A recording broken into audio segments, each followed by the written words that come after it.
Wala pong sinisino o sisinuhin ang Quadcom.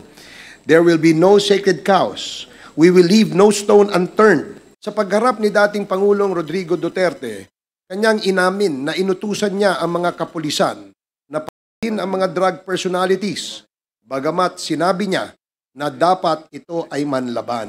Gusto ko rin makinig yung mga bashers natin. Gusto ko rin makinig ng mga bayaran ng mga trolls at bayaran ng mga vloggers. Gusto ko makinig kayo para makita niyo yung katangahan ninyo. Hawak-hawak ko ang Biblia ngayon. Ang sabi ng isang senador na nakaupo na dating PNP Director General, collateral damage lang ba ang patay?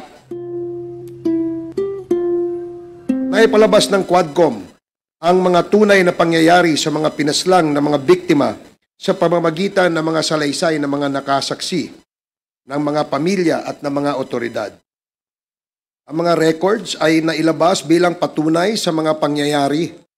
Mismong mga may kinalaman sa mga pagpatay ang umamin sa kanilang mga ginawa, gaya nila Colonel Santi Mendoza, PO2 Nelson Mariano, at sa pagpaslang kay General Wesley Barayuga sa utos di umano ni Colonel Rowena Garma at Colonel Edilberto Leonardo. Maging sina Colonel Marvin Marcos at Colonel Jovi Espinido ay umamin sa kanilang mga ginawang pagsunod sa mga utos ng mga nakatataas sa kanila na nagresulta sa pagpaslang kay Albuera Leyte Mayor Espinosa at sa Parahinog family ng Misamis Oriental. Mismong si Kerwin Espinosa naman ang nagdawit kay PNP Chief, now Senator Bato de la Rosa, na may kinalaman di umano sa pagkamatay ng kanyang ama at sa pagbibintang kay former Senator Laila de Lima na nagresulta sa pagkakakulong nito ng 7 taon na walang basihan.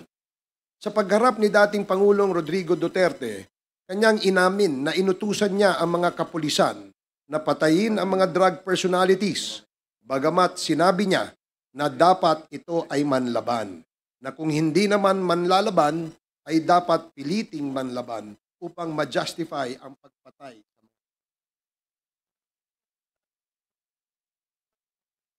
Garma na siya ay inutusang mag-organisa ng mga operatiba upang ipatupad ang war on drugs sa buong Pilipinas gamit ang Davao Model. Inako din ng dating Pangulo ang responsibilidad at pananagutan sa mga nangyaring patayan na isinagawa ng mga kapulisan. Inamin din ng dating Pangulo ang katotohanan sa mga bank accounts na naglalaman ng malalaking halaga, bagamat sa una ay pumayag siyang pumirma ng waiver, ito naman ay kanyang binawi sa huli. Sa pagtestigo nila Colonel Garma at Colonel Leonardo at ng iba pang mga testigo ay napagtibay ang tinaguriang reward system, kung saan ang makakapatay ng mga drug personalities na nasa drug list ay bibigyan ng pabuya o reward mula sa halagang 20,000 pesos hanggang sa 2 milyong piso.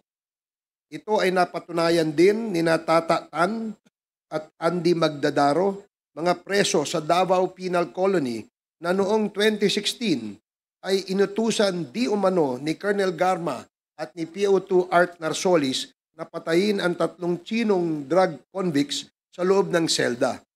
Pagkatapos nilang mapatay ang mga Chinong ito, ay binigyan sila ng tag-1 milyon ni Mr. Art Narsolis. Bukod sa kanila, inamin din ni Davao Penal Colony Jail Warden, Colonel Padilla, na siya ay kinausap din ni Colonel Garma at Colonel Leonardo at binilinan na hayaang mangyari ang planong pagpatay sa 3 Chino.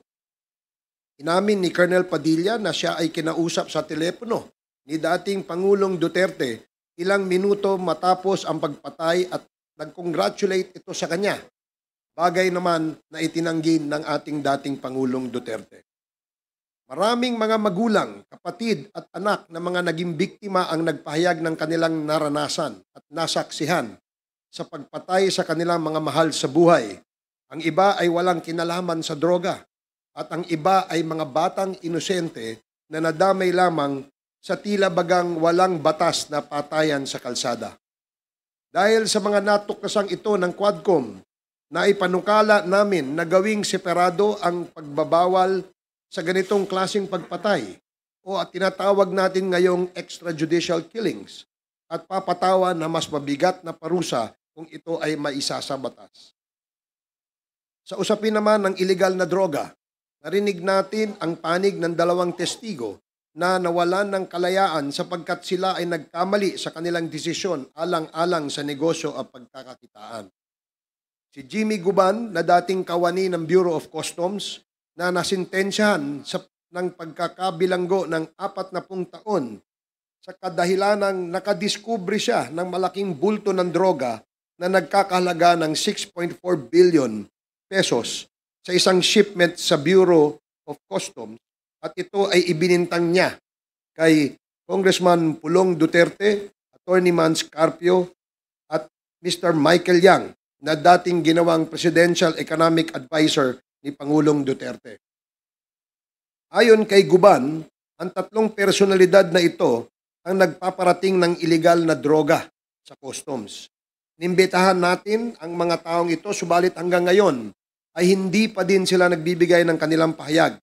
Bagkus ay nagpadala ng sulat sa komite at nagpaliwanag na sila ay walang kinalaman sa mga usaping ito. Ganon din ang nangyari kay dating customs broker Mark Taguba na siyang naging consignee ng shipment at na naglalaman ng napakaraming droga na nagkakahalaga ng 6.3 billion pesos noong 2017. Pinangalanan din niya ang sinasabing Davao Group at dinawit ang mga pangalan ni Congressman Pulong Duterte at Attorney Mans Carpio at Mr. Michael Yang bilang mga personalidad na nasa likod ng mga illegal na aktibidad sa Bureau of Customs.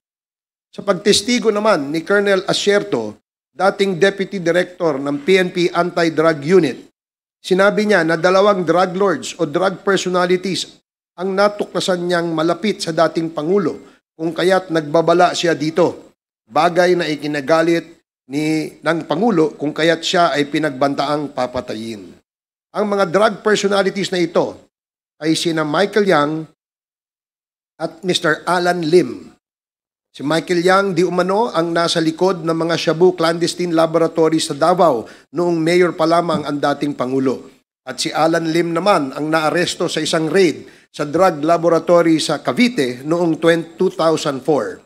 Si Alan Lim or Alan Lin din di umano ang Lin Weixiong na malapit kay dating Pangulong Duterte.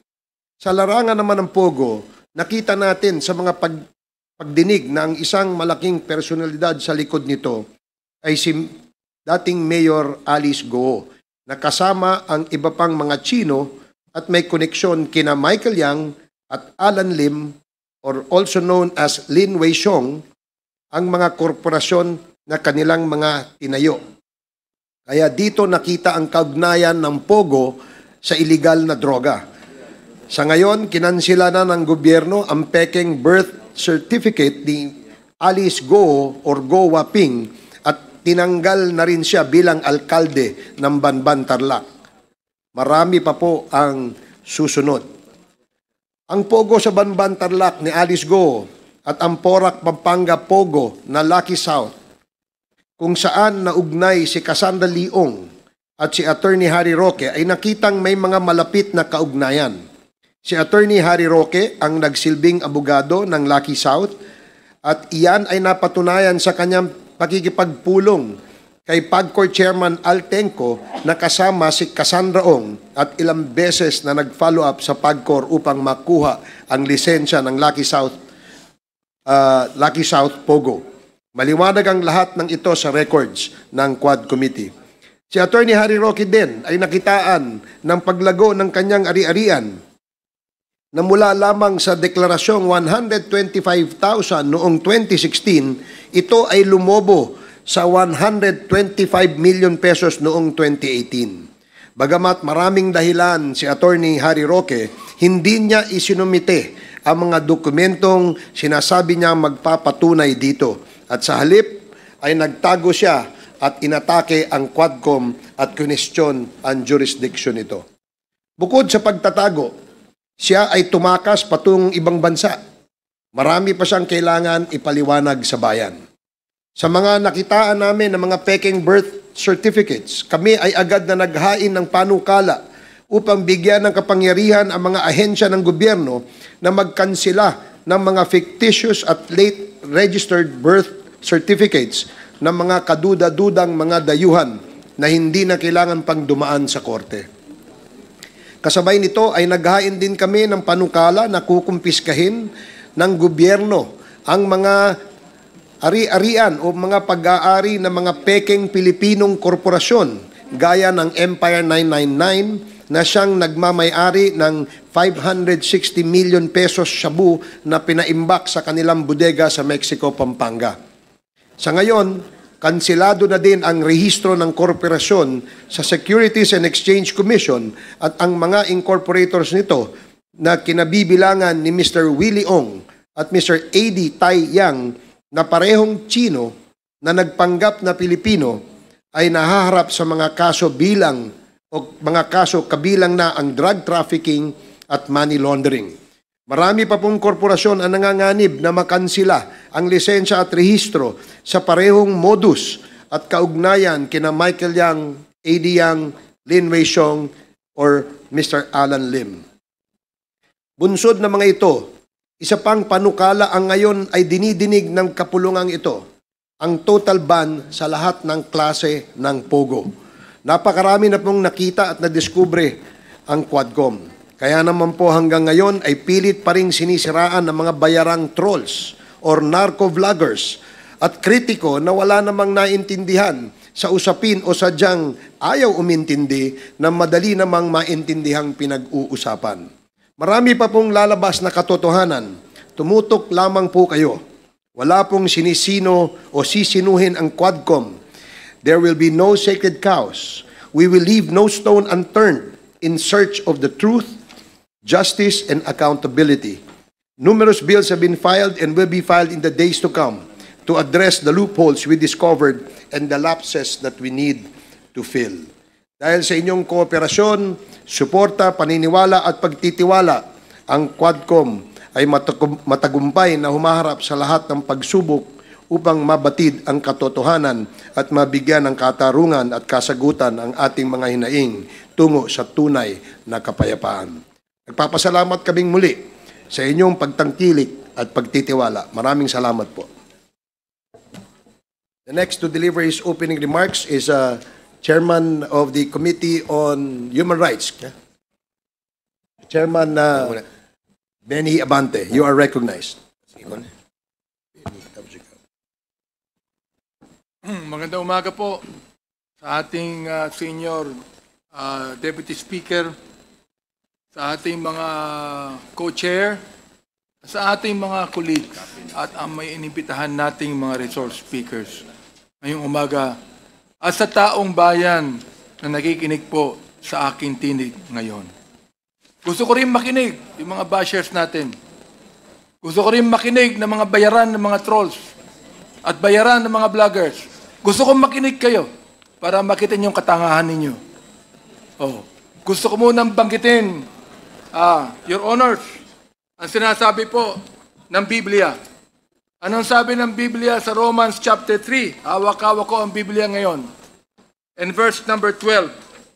Ang sabi rito, they're all gone out of the way. They are together become unprofitable.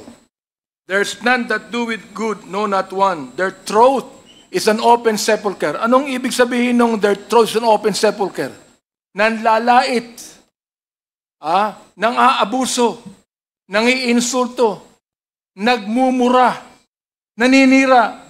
Yan ang ibig sabihin ng their throat is like an open sepulcher. With their tongues they have used deceit. The poison of the asp is under their lips, whose mouth is full of cursing and bitterness. Their feet are swift to shed blood. Destruction and misery are in their ways, and the way of peace have they not known. Kung meron kayong Biblia, tingnan nyo kung anong sinasabi dyan. O ito ngayon ang aking mensahe, tatlo lang Ano yon? Galit, respeto, pagmamahal. Bakit may Quadcom? Bakit nagsama-sama ang public accounts, ang public order and safety, ang dangerous drugs at human rights? Sapagkat pare-pareho ang mga taong pinapatawag namin to shed light on what is happening to our country. Ang proliferation ng illegal pogo sa ating bansa dahilan sa pagdagsa ng mga Chinese na mahigit kumulang na 300,000. Ang tanong ay ganito, sino ang nagbigay ng birth certificate sa kanila na naniniwala kaming fraudulently acquired? Paano sila nakakuha ng passport? Paano sila nakabili ng large tract of land samantalang marami tayong mga kababayan na wala man lang maliit na lupa na pagtatayuan ng kanilang bahay? Fraudulently acquired lands through bogus corporations. Sinabi ng dating leader ng past administration na ginawa niya ang nagawa niya sapagkat, as I quote, I love this country. Billions of pogo money exchanged hands between these Chinese and some high public officials in the past administration. Pagmamahal ba sa bayan ito? Or tulad ng sinabi ng Biblia, the love of money is the root of all evil. Pagmamahal ba sa bayan? If you allowed the hundreds of thousands of Chinese to come here who do not even love this country? Pagmamahal ba sa bayan na ilagay mo sa bingit ng alanganin ng ekonomiya ng bansa? Aber, gumanda ba ang bansa natin? Nabawasan ba ang korupsyon? Ang PNP na dapat magbigay ng proteksyon sa ating mamamayan ay naging kanlungan ng mga drug syndicates. Bakit? Pera. Kinakampihan natin ng war on drugs. Kinakampihan natin yan. Pero bakit kinakailangan may mamatay o pinatay ng mga 30,000 na tao na ang karamihan niyan ay mistaken identity, na ang iba ay mga bata? Ang sabi ng isang senador na nakaupo, na dating PNP Director General, collateral damage. Collateral damage lang ba ang pagpatay? Yan ang gusto kong sagutin ng senador na yan. Collateral damage lang ba ang pagpatay kay Kian de los Santos? Collateral damage lang ba ang pagpatay sa isang 3 taong gulang sa Cebu? Collateral damage lang ba ang pagpatay sa isang 9 na taong gulang na bata doon sa Caloocan? Collateral damage? Ang pagpatay sa isang pinagtanungan lang kung nasaan si Pilo, hindi sa sinabi niya, hindi ko alam, pinatay yung pinagtanungan. Samantalang si Pilo ay buhay pa at naglalako ng drugs. Collateral damage ba ang pagpatay sa isang driver ng tricycle driver? Na nagsakay ng drug pusher, pinatay yung drug pusher, pero pinatay din ang driver ng tricycle. Yung ba ay collateral damage? Pagmamahal ba sa bayan ito?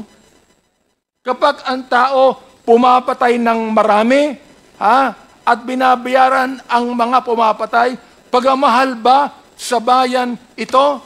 Nais kong sabihin sa inyo, there is not one family that has the monopoly of love of this country. There are almost 120 million Filipinos, and most of these Filipinos love their country. Ayaw natin na mayroon lang isang pamilya na magsasabi na sila ang nagmamahal sa bansang ito. Galit tayo. Bakit may Quadcom? Galit tayo sa masama na tinutulak ang bansa sa kasamaan. Bakit may Quadcom? Galit tayo sa pogo o anumang sugal na lalong nagpapahirap sa ating bayan at nagpapayaman sa iilan. Galit tayo sa droga na pumapatay sa maraming ating kabataan. Galit tayo sa mga human rights violators. Ito man ay agents ng pamahalaan o NPAs o terorista o mga kriminal na naghahasik ng kaguluhan sa ating mahal na bayan. Hindi po tayo terorista. Ano po? Hindi tayo terorista. Hindi tayo komunista. Hindi tayo diktatorya. Tayo ay demokrasya na nagmamahal sa isang malayang bansa. May respeto sa saligang batas, sa karapatang pantao, sa mararangal na mga public officials, lalo na sa taong bayan. Ayaw natin ng proliferation of illegal gambling. Ayaw natin ng mga Chinese na gusto tayong sakupin. Ayaw natin ng ilang mga opisyal ng bayan na imbis na suportahan ang bayan ay nakikitulog sa higaan ng mga dayuhan. Ayaw natin ng illegal na droga. Ayaw natin ng patayan. Galit tayo dyan. Respetado natin ang batas. At dahil dito, mahal natin ang ating bayang Pilipinas. Yan, mga kaibigan, ang Quadcom. Kaya ngayon, nandito muli tayo. Tuloy po ang ating trabaho. Because we realize the gravity of the task before us. As a result of our hearings, we have already proposed legislation that will address the issues we have unearthed as we dug into the house and wife of extrajudicial killings. Pero hindi pa po natatapos sa pag-propose ng batas. As mentioned by our co-chair, Representative Barbers, we will also recommend the prosecution of those behind these monstrous killings. It is my hope, my prayer, that these recommendations are followed through so that justice is served for the families of the victims of the EJ case. Maraming salamat po, Mr. Chairman, sa pagkakataong binigay sa akin.